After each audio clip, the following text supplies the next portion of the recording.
Hello everyone.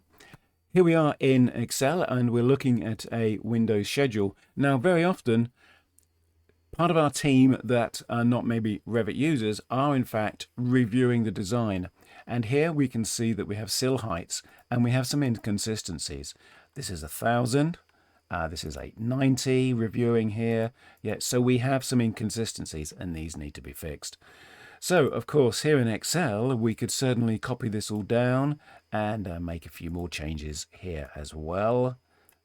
Sort all of these out so that they are all the correct height. Now, how will that help us in Revit? Let's do a quick save. I'll close the file. I'm going to go to Excel, link to Excel. I'm going to import that Excel document. Okay, just going to move this aside. Let's keep an eye on the windows. We can see the problems.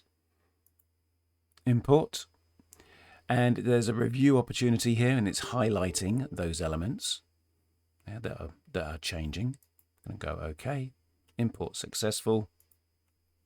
And did you see the move? Job done. Thank you very much. All updated from an Excel spreadsheet. Bye for now.